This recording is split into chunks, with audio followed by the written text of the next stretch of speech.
Hello everyone. तो कल हम लोगों ने देखा था ट्री का एक क्वेश्चन एईडीओ क्लास के लिए। आज उसी को कंटिन्यू करते हैं। तो सबसे पहला क्वेश्चन जो था वो 28 नंबर था कि the best method to prevent flood. ये हमने देखा था एफॉरेस्टेशन है। और इसमें हम लोग ने एक बात किया था कि जो इंडिया का फॉरेस्ट कवर है वो एज़ पर ISFR रिपोर्ट वो 21.76% ऑफ TGA है। तो ये फॉरेस्ट कवर है। और लेकिन अगर इसमें ट्री कवर भी जोड़ दें, फॉरेस्ट एंड ट्री कवर, तो फॉरेस्ट एंड ट्री कवर जो टोटल है इंडिया का वो है 21.57%, फॉरेस्ट और ट्री कवर मिला करके। फॉरेस्ट का जो डेफिनेशन होता है वो होता है कि जो वैसा लैंड जिस पे कि ट्री का जो कैनोपी डेंसिटी है अगर वो 10% या उससे अधिक हो, अराउंड 1 हेक्टेयर ऑफ एरिया जो है 1 हेक्टेयर लैंड में अगर ट्री कैनोपी का डेंसिटी 10% से ज़्यादा हो तो उसको हम फॉरेस्ट के डेफिनेशन में रखते हैं। और उसके अलावा बाकी जो है वो ट्री कवर भी होते हैं। तो फॉरेस्ट और ट्री कवर दोनों को मिला करके जो है वो होता है 25.17%, जबकि केवल फॉरेस्ट कवर जो इंडिया का है वो है 21.76%। तो ठीक है, ये क्वेश्चन हम लोग कल देखे थे। आज ये है 33 नंबर। ये क्वेश्चन है कि what is the name of the architect in charge of the new building of the parliament of India. जो पार्लियामेंट की नई बिल्डिंग बनी है उसके इंचार्ज कौन है, ये क्वेश्चन आया था ट्री 1 में। भारत की संसद के नए भवन की प्रभारी वास्तुकार का नाम क्या है? तो इसका आंसर जो है वो होगा पद्मश्री बिमल पटेल। ये बिमल पटेल जो हैं वही व्यक्ति हैं, बिमल पटेल।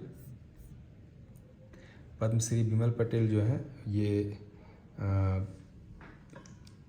सेंट्रल विस्टा जो प्रोजेक्ट है, central Vista project, question number है ये 33। सेंट्रल विस्टा प्रोजेक्ट जो था वो 14,000 करोड़ का प्रोजेक्ट था, सेंट्रल विस्टा प्रोजेक्ट। तो उसी के अंडर ये न्यू पार्लियामेंट बिल्डिंग जो है वो कंस्ट्रक्ट हुआ था, जो कि 2023 में इसका इनॉग्रेशन हुआ। 2023 में इनॉग्रेटेड। ये नई बिल्डिंग क्यों बनाया गया? ये इसलिए बनाया गया क्योंकि जो सबसे पहले बिमल पटेल जो है वो काशी विश्वनाथ कॉरिडोर को भी डिज़ाइन किए हैं। बिमल पटेल जो न्यू पार्लियामेंट बिल्डिंग को बनाए उन्होंने ही, बिमल पटेल, इन्होंने ही काशी विश्वनाथ कॉरिडोर का भी उद्घाटन इन्हीं के द्वारा डिज़ाइन किया गया है, काशी विश्वनाथ कॉरिडोर। और इसके अलावा जो है साबरमती रिवर फ्रंट जो है गुजरात में, ये भी इन्हीं का डेवलप किया हुआ है। जबकि अयोध्या का जो राम मंदिर है, अयोध्या राम मंदिर, ये इनके द्वारा डिज़ाइन नहीं किया गया। ये डिज़ाइन किया गया है चंद्रकांत सोमपुरा के द्वारा। अयोध्या का जो बिल्डिंग है, अयोध्या का जो राम मंदिर है वो चंद्रकांत सोमपुरा के द्वारा डिज़ाइन किया गया है। तो ये पार्लियामेंट का जो न्यू बिल्डिंग है उसकी ज़रूरत क्यों पड़ी? आप लोग जानते हैं कि जो ओल्ड पार्लियामेंट बिल्डिंग है वो लुटियंस दिल्ली में सिचुएटेड जो है, जिसमें कि parliament, Rashtrapati Bhavan, India Gate, north and south block, ये सब जो पार्ट हैं ये सब यहाँ पे लुटियंस दिल्ली का जो पार्ट है। तो ब्रिटिश आर्किटेक्ट जो थे एडविन लुटियन के द्वारा जो है and Edwin Lutyens and Herbert Baker, इन दोनों व्यक्ति के द्वारा 1921 से 27 के बीच में ये सारे बिल्डिंग्स का कंस्ट्रक्शन करवाया गया था। ये ब्रिटिश आर्किटेक्ट थे एडविन लुटियन और हर्बर्ट बेकर। तो इन्हीं के नाम पे जो है ये लुटियंस दिल्ली का नाम पड़ा है। तो ये जो बिल्डिंग था वो अभी उसकी कैपेसिटी जो है वो अब कम महसूस हो रही थी, क्योंकि आगे हम लोग जान रहे हैं कि डिलिमिटेशन होने वाला है, उसमें जो है लोकसभा की सीट, राज्यसभा की सीट, ये सब बढ़ने का प्लान है। तो जो है इस वजह से अभी का जो एग्जिस्टिंग जो अर्लियर बिल्डिंग था पार्लियामेंट का, उसकी कैपेसिटी जो है वो 550 के अराउंड ही थी। और ये जो नई बिल्डिंग बनी है, न्यू बिल्डिंग जो है पार्लियामेंट का, इसकी जो लोकसभा की जो कैपेसिटी है, यहाँ पर लोकसभा की इसमें 2 हॉल हैं, तो लोकसभा का जो कैपेसिटी है वो 770 हो गया है और राज्यसभा की जो कैपेसिटी है वो 384 है इस नए वाले बिल्डिंग में। तो और इसमें एक एडिशनल कैपेसिटी भी है, एडिशनल कैपेसिटी जॉइंट सेशन वगैरह जब हो, जॉइंट सेशन लोकसभा और राज्यसभा का जब हो, तो उसके लिए एडिशनल कैपेसिटी का एक हॉल है जो जिसमें कि टोटल 1140 लोग बैठ सकते हैं।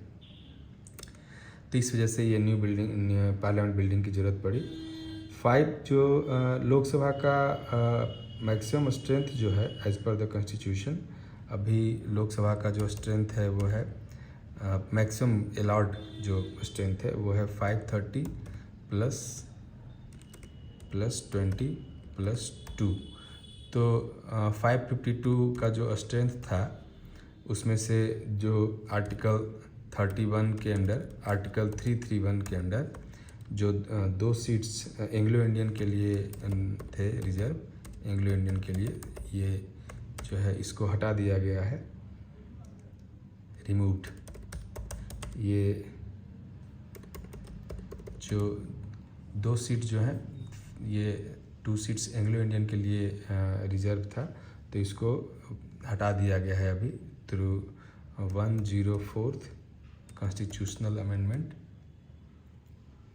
2019। इसके द्वारा जो है 2 सीट जो था वो हटा दिया गया है। तो अभी जो मैक्सिमम अलाउड स्ट्रेंथ है लोकसभा का वो है 550। और अभी करंट स्ट्रेंथ लोकसभा का वो है 543 आउट ऑफ 550। अभी करंट स्ट्रेंथ है लोकसभा का 543। उसी तरीके से राज्यसभा का जो मैक्सिमम जो स्ट्रेंथ था वो था 238 प्लस 12। इसमें जो 530 थे वो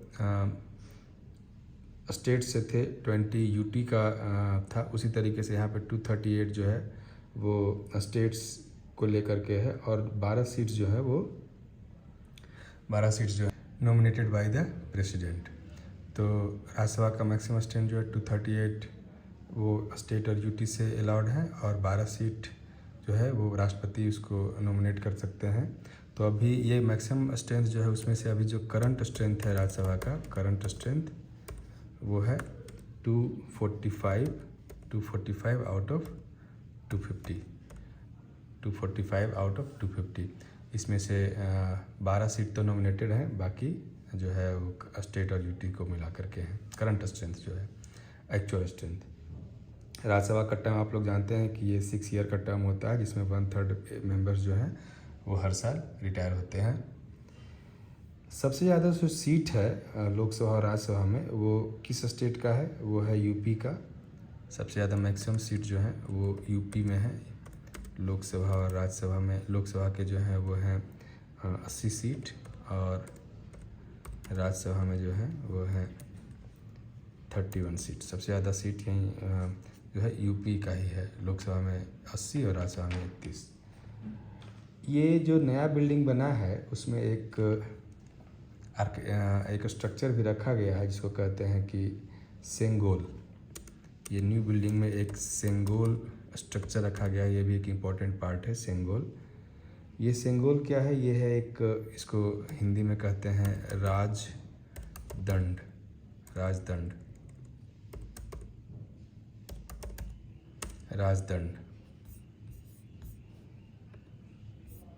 ये जो राजदंड सेंगोल जो है,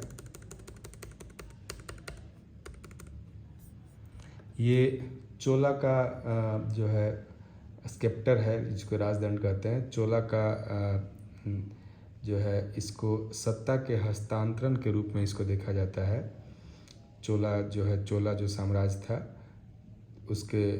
उसमें जो न्याय और न्यायपूर्ण एवं निष्पक्ष शासन के लिए ये सेंगोल का इस्तेमाल किया जाता था।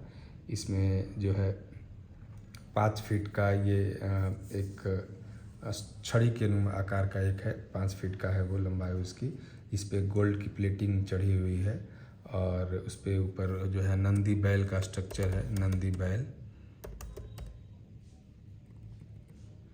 नंदी बैल का उस पर स्ट्रक्चर है। ये बैल जो है वो जिस तरह से शिव जी का बैल का है, तो न्याय का प्रतीक है ये, न्याय का प्रतीक।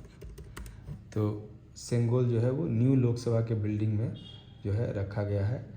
चोला का सेंगोल एक न्याय के प्रतीक के रूप में। इसका जो है 14 अगस्त 1947 को 14 अगस्त 1947 को ये जो है सत्ता के हस्तांतरण जब हुआ तो first governor general of India जो थे लॉर्ड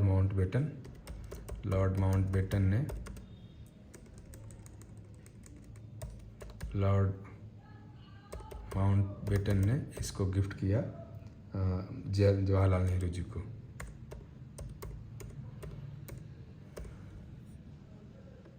सत्ता का जब हस्तांतरण हुआ उसके लिए इन्होंने ये सेंगोल दिया गया सिंबॉलिक तौर पर।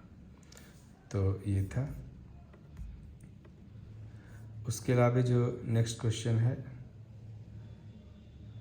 क्वेश्चन देखते हैं। ये है what was effectively the percentage of electorate of the adult population of India that could only participate in the election of the members of the Constituent Assembly। ये कह रहा है कि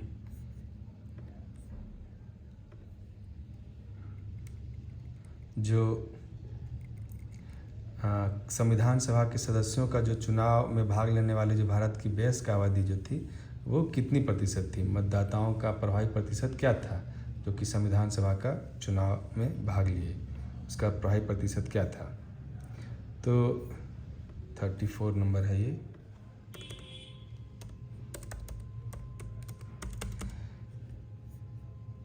आप लोग जानते हैं कि इलेक्शन जो है कॉन्स्टिट्यूएंट असेंबली का जो इलेक्शन हुआ था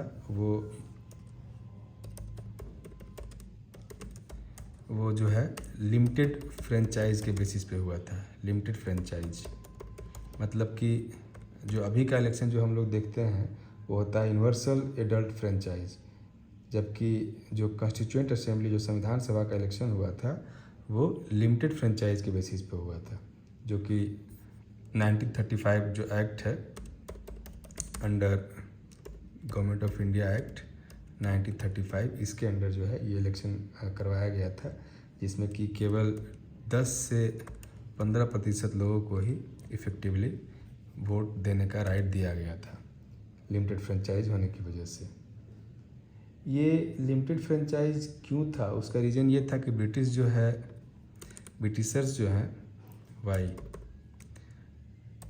जो हैं वो नहीं चाहते थे कि जो है नेशनलिज्म एक्टिविटी जो है इंडिया में जो है फले फूले, राष्ट्रवाद जो है उसको कर्व करने के लिए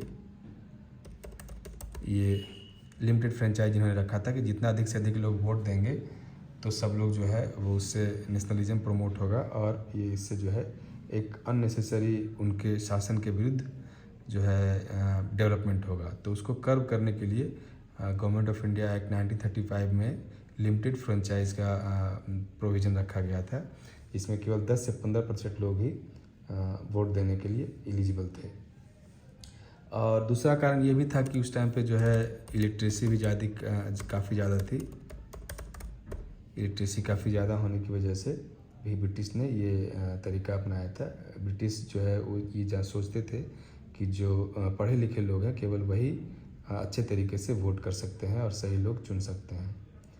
कॉन्स्टिट्यूएंट असेंबली जो है वो उस टाइम का जो है डोमिनियन ऑफ इंडिया जो था बिटवीन अगस्त 1947 से 1950 के बीच में तो उसका जो है एक लेजिस्लेचर के रूप में, जिस तरह से अभी हमारा लेजिस्लेचर है लोकसभा और राज्यसभा, तो उसी तरह से जो उस टाइम पे बिटवीन अगस्त 1947 टू 1950 जब हमारा अपना संविधान लागू हो गया, उस टाइम पीरियड में ये कॉन्स्टिट्यूएंट असेंबली ही जो था वो this was acting as legislature.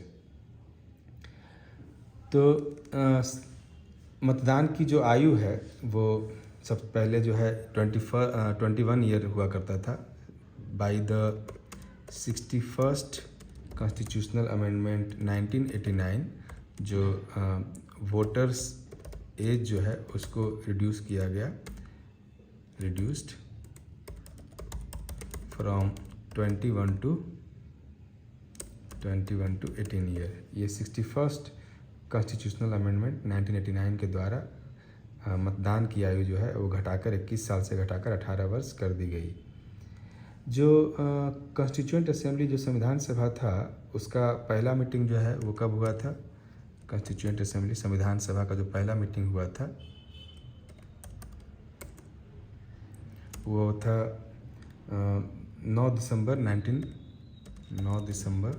1946 को पहला इसका मीटिंग हुआ, जिसमें कि जो सबसे ओल्डेस्ट प्रेसिडेंट थे, ओल्डेस्ट जो मेंबर थे, उनको जो है इसका टेम्पोररी प्रेसिडेंट बनाया गया, डॉक्टर सच्चिदानंद सिन्हा को इनका टेम्पोररी प्रेसिडेंट बनाया गया उस टाइम पे। और बाद में जो है राजेंद्र प्रसाद इसके बने थे प्रेसिडेंट। इसके जो वाइस प्रेसिडेंट थे ये तो थे प्रेसिडेंट, और जो वाइस प्रेसिडेंट थे वो थे एच.सी.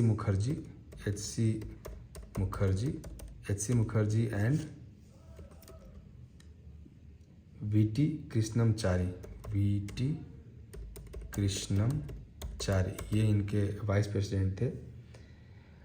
और ये जो संविधान सभा था इसको मुस्लिम लीग के द्वारा बायकॉट किया गया था, क्योंकि वो लोग जो है वो सेपरेट इलेक्टोरेट चाह रहे थे, तो इसलिए मुस्लिम लीग के द्वारा इसका बायकॉट किया गया। और वो पाकिस्तान का डिमांड पे भी अड़े हुए थे कि हमें नया जो है हम लोग पाकिस्तान बनाना चाहते हैं, उस बात पे जो है मुस्लिम लीग के द्वारा इसको बायकॉट किया गया था।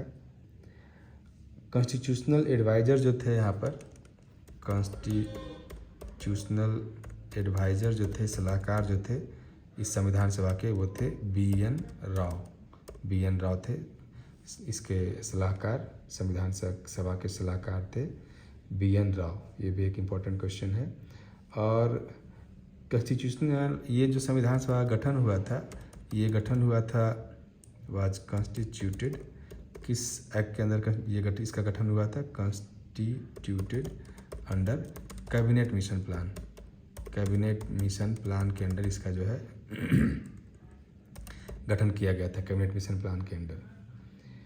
और इसका जो है यही कैबिनेट, अब इसमें जो कैबिनेट मिशन प्लान जो 1946 का में आया था उसी के अंडर इसका गठन किया गया। और इसका जो ऑब्जेक्टिव रिजोल्यूशन जो है, ऑब्जेक्टिव रिजोल्यूशन कब पास किया गया? ऑब्जेक्टिव रिजोल्यूशन जो है वो पास किया गया 13 दिसंबर 1946 को। 13 दिसंबर 1946 को ऑब्जेक्टिव रिजोल्यूशन पास किया गया, जो कि बाद में यही जो है ऑब्जेक्टिव रिजोल्यूशन बाद में प्रीएम्बल बन गया। और ये जो कॉन्स्टिट्यूएंट असेंबली थी इसमें कितने मेंबर्स थे? तो इसमें जो है दिसंबर 1946 से लेकर के अगस्त 1947 के बीच में इसमें जो मेंबर्स थे, ये संविधान सभा के जो मेंबर्स थे उनकी संख्या थी 389। जबकि जो इसके बाद जो है अगस्त 1947 से 1950 के बीच में चूँकि पाकिस्तान अलग देश बन गया, तो इस वजह से जो कॉन्स्टिट्यूएंट असेंबली के जो मेंबर्स थे, टोटल मेंबर वो घट के आ गए 299। 90 मेंबर्स जो है वो पाकिस्तान चले गए। संविधान सभा को बनाने में हमें कितने दिन लगे? आप सभी जानते हैं कि संविधान सभा को बनाने में 2 साल 11 महीने 18 दिन लगे थे संविधान सभा को बनाने में, 2 साल 11 महीने 18 दिन। और इसके ड्राफ्टिंग कमेटी के चेयरमैन जो थे वो बी आर अम्बेडकर थे, आप सभी जानते हैं। इसमें कुछ ड्राफ्टिंग कमेटी जो है, कुछ इम्पोर्टेंट कमिटीज़ थे वो आप लोग को जानना चाहिए। कुछ इम्पोर्टेंट कमेटी हैं, जैसे कि सबसे इम्पोर्टेंट था ड्राफ्टिंग कमेटी। उसके अलावा जो है 3 कमेटी जो था वो जवाहरलाल नेहरू जी के अंडर था। कौन कौन से 3 कमेटी? JLN के अंडर, इनके अंडर था पावर कमेटी और यूनियन कॉन्स्टिट्यूशन कमेटी। ये 3 कमेटी जो है JLN के अंदर था, यूनियन कॉन्स्टिट्यूशन कमेटी और स्टेट्स कमेटी। ये 3 कमेटी जवाहरलाल नेहरू जी के अंडर था।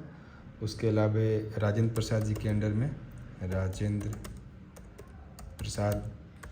में, जो था उनके पास भी 3 कमेटीज़ थी, रूल्स कमेटी और उसके अलावा स्टीयरिंग कमेटी जो है ऑर्डर किस तरह का हो, रूल्स कमेटी, स्टीयरिंग कमेटी और नेशनल फ्लैग कमेटी। ये 3 कमेटी जो थी, रूल्स कमेटी, स्टीयरिंग कमेटी और नेशनल फ्लैग कमेटी, ये 3 कमेटी जो है राजेंद्र प्रसाद के अंडर थी।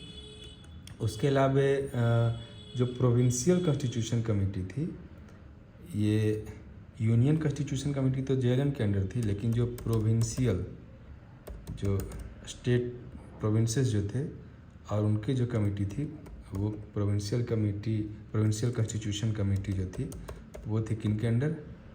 वो थी वल्लभ भाई पटेल के अंडर, और इन्हीं के अंडर में एक और कमेटी थी, वो थी एडवाइजरी कमेटी के हेड थे ये, advisory committee on FR, fundamental rights का एडवाइजरी कमेटी भी जो थी वो भी इन्हीं के अंडर में थी। तो ये कुछ इम्पोर्टेंट कमेटीज़ थे उनके अंडर। अब अगला क्वेश्चन देखते हैं। नेक्स्ट क्वेश्चन जो है वो है, ये क्वेश्चन नंबर कितना था? हाँ, ये था what was the effective percentage of electorate. तो 10 से 15% था इफेक्टिव परसेंटेज। अगला क्वेश्चन है, which state in April 2023 gave the OBC status to transgenders community? 35 number, किस राज्य ने अप्रैल 2023 में ट्रांसजेंडर को OBC का दर्जा दिया? तो ये जो है तमिलनाडु, मध्य प्रदेश, राजस्थान, मोर देन 1। तो ये जो है इसमें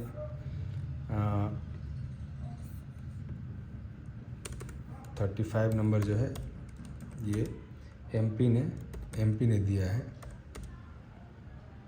OBC status to transgender community.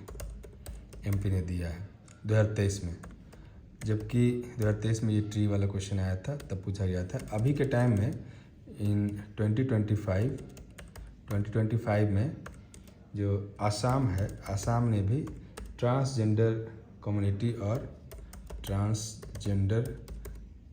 Community and जो आंगनवाड़ी वर्कर्स होते हैं, आंगनवाड़ी वर्कर्स, इन दोनों को भी OBC स्टेटस दिया है आसाम ने।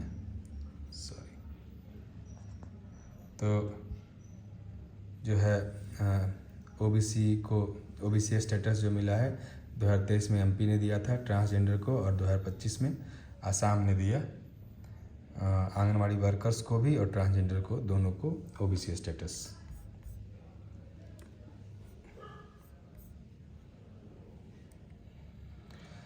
उसके बाद जो है अगला क्वेश्चन है 35 देख लिए। 36 जो है वो कह रहा है कि मोहम्मद बिन तुगलक के शासनकाल में भारत आए प्रसिद्ध मुस्लिम खोजकर्ता इब्न बतूता किस देश के थे? इब्न बतूता के बारे में है कि Ibn Battuta the famous Muslim explorer who came to India during the regime of Mohammad bin Tughlaq belong to which country? तो इब्न बतूता के बारे में आप लोग जानते हैं कि दिल्ली सल्तनत जो थी उसमें जो सबसे लॉन्गेस्ट लॉन्गेस्ट रूल जो था वो किस डायनेस्टी का था, सबसे लॉन्गेस्ट रूल? दिल्ली सल्तनत में जो 5 डायनेस्टीज थी, स्लेव, खिलजी, तुगलक, सैयद और लोधी, तो इसमें जो सबसे लॉन्गेस्ट टाइम पीरियड जो रहा वो रहा तुगलक डायनेस्टी का। तो उसी तुगलक डायनेस्टी का जो ये थे, उसी तुगलक डायनेस्टी के जो रूलर थे मोहम्मद बिन तुगलक, वो सबसे मोस्ट फेमस रूलर हैं मोहम्मद बिन तुगलक, MBT, तुगलक डायनेस्टी। ये तुगलक डायनेस्टी सबसे लार्जेस्ट लॉन्गेस्ट पीरियड रहा दिल्ली सल्तनत का। और शॉर्टेस्ट पीरियड किसका था? शॉर्टेस्ट पीरियड जो था वो था खिलजी डायनेस्टी। स्लेव, खिलजी, तुगलक, सैयद, लोधी, तो खिलजी डायनेस्टी का जो है सबसे शॉर्टेस्ट पीरियड था। तो ये जो लॉन्गेस्ट टाइम पीरियड था तुगलक डायनेस्टी का, उसका सबसे जो मोस्ट फेमस रूलर थे मोहम्मद बिन तुगलक, उन्हीं के टाइम में ये इब्ने बतूता जो है वो आए थे यहाँ पे। तो इब्ने बतूता जो थे वो मोरक्को का ट्रैवलर था, मोरक्को से आए थे वो, मोरक्को का ट्रैवलर। ये इब्ने बतूता के बारे में कुछ बातें फेमस है। मोरक्को इब्ने बतूता जो है वो अपने 20 साल की आयु में जो है ट्रैवल करना शुरू कर दिए। 20 इयर्स जब ये ओल्ड थे तभी से ये ट्रैवल किए और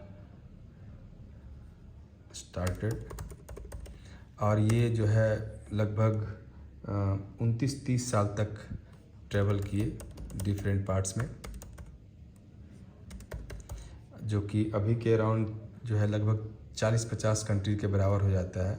अपने जीवन में ये लगभग 30 साल तक ट्रैवल करते रहे और अभी के टाइम के हिसाब से लगभग 40-50 कंट्रीज में इन्होंने ट्रैवल किया। और इनकी एक फेमस किताब भी थी,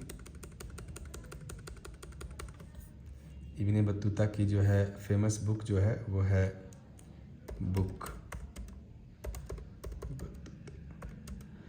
उसका बुक का नाम है रिहला। इस तरह से हिंदी में इसको बोलते हैं, रहला।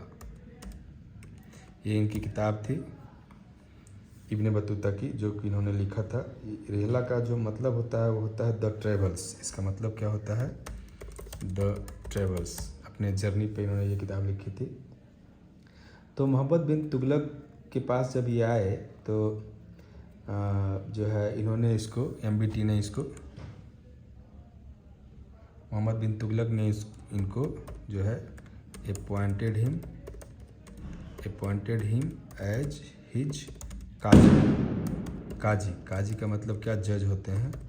तो मोहम्मद बिन तुगलक ने इनको अपना जज बना दिया, इब्ने बतूता को।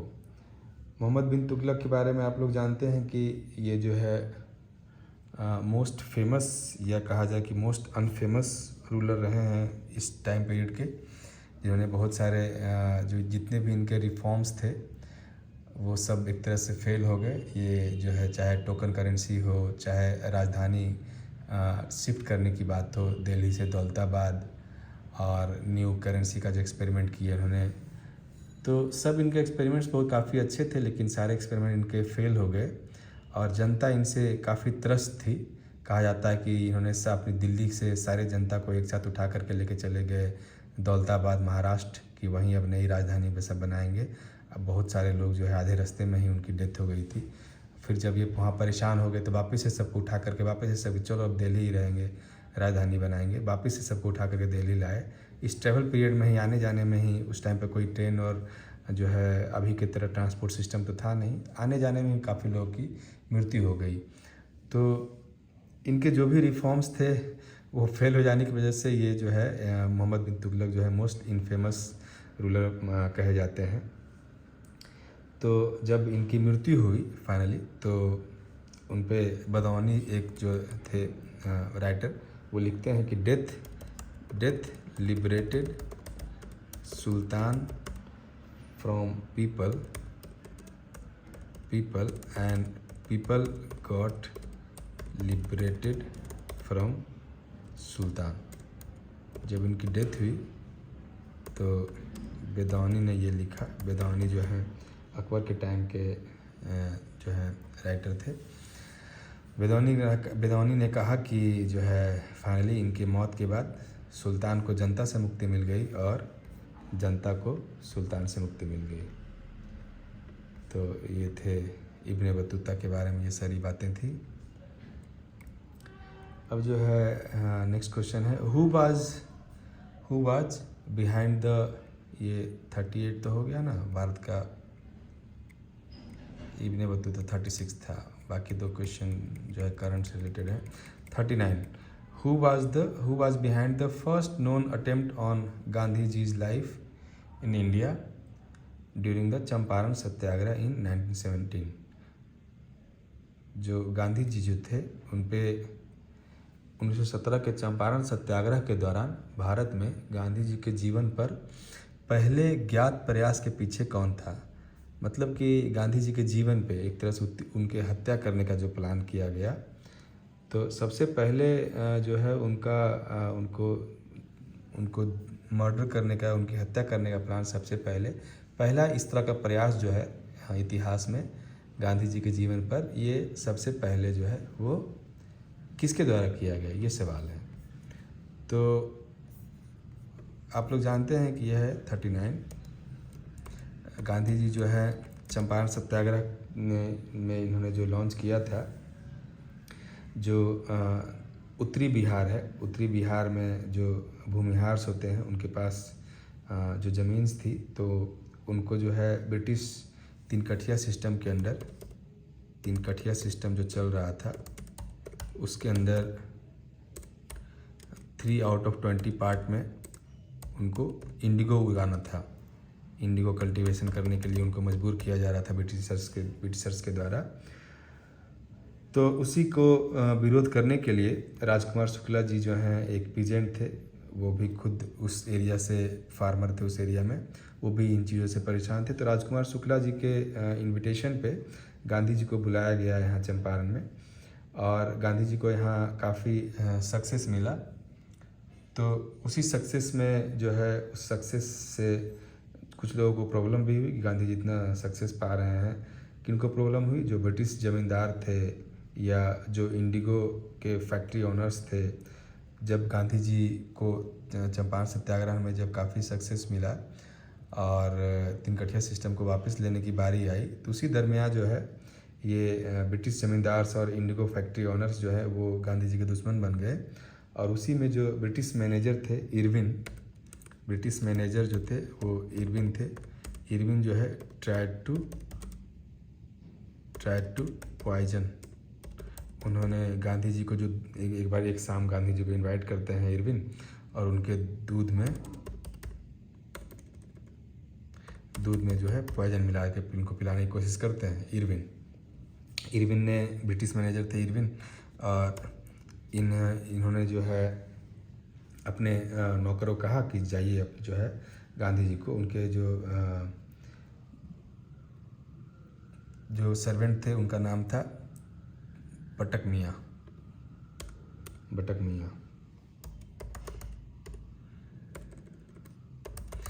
मियाँ को ये टास्क दिया गया कि आप जो है गांधी जी को ये दूध जो है पिला दिए। बटक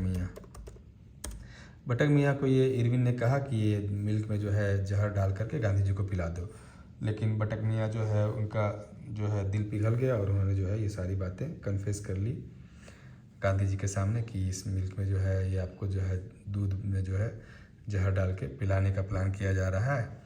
और फाइनली जो है बटक मियाँ ने ये पोल खोल दी और उस वजह से गांधी जी की मृत्यु होने से बच गई।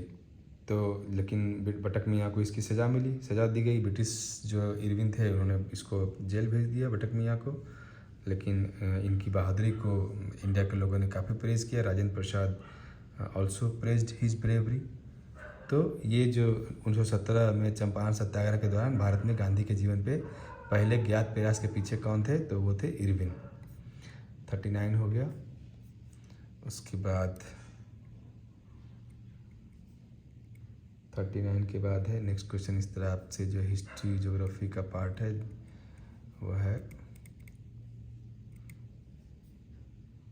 49। Which of the following trees is worshipped by Mundas and Santhals of छोटा नागपुर रीजन। मुंडा और संथाल के द्वारा कौन से ट्री की पूजा की जाती है? यह है 49 नंबर। इमली, आम, कदम। तो मुंडा के जो आप लोग जानते हैं ये 49 नंबर है। मुंडा के द्वारा जो है कदम और महुआ, छोटा नागपुर रीजन जो है उसमें, छोटा नागपुर रीजन में महुआ और कदम की पूजा की जाती है। महुआ और कदम की पूजा की जाती है छोटा नागपुर रीजन में। छोटा नागपुर रीजन जो है वो महुआ और कदम, और ये पूजा क्यों की जाती है? क्योंकि महुआ जो है वो सिंबल ऑफ फर्टिलिटी माना जाता है। ये सब सेक्रेड माने जाते हैं, काफ़ी पूजनीय माने जाते हैं, सिंबल ऑफ फर्टिलिटी होता है, इस वजह से महुआ और कदम की पूजा की जाती है। छोटा नागपुर रीजन जो है, छोटा नागपुर रीजन काफ़ी फेमस रीजन है मिनरल्स के लिए, और ये बिहार, बंगाल, उड़ीसा, छत्तीसगढ़, झारखंड, ये सारे एरिया में ये फैला हुआ है छोटा नागपुर रीजन। छोटा नागपुर रीजन में जो है 40% जो है वो इंडिया का, 40% जो है इंडिया का आयरन पाया जाता है। छोटा 40% इंडियाज आयरन, 50% जो है यहाँ इंडिया का मैंगनीज पाया जाता है इस रीजन में, और 60% जो है इंडिया का टोटल जितने भी मिनरल्स हैं उसका 60% जो है कॉपर, वो इस रीजन में पाया जाता है। छोटा नागपुर रीजन में 40% इंडिया का आयरन, 50% मैंगनीज और 60% जो है कॉपर, ये सारा छोटा नागपुर रीजन में पाया जाता है। तो आज हम लोग यहीं तक रखते हैं, अगली क्लास में फिर आगे क्वेश्चन देखेंगे। ये आगे क्लास में बाकी चीज़ें देखेंगे हम लोग। 49 तक हम लोग कर लिए। तो ठीक है, सभी को बहुत बहुत धन्यवाद।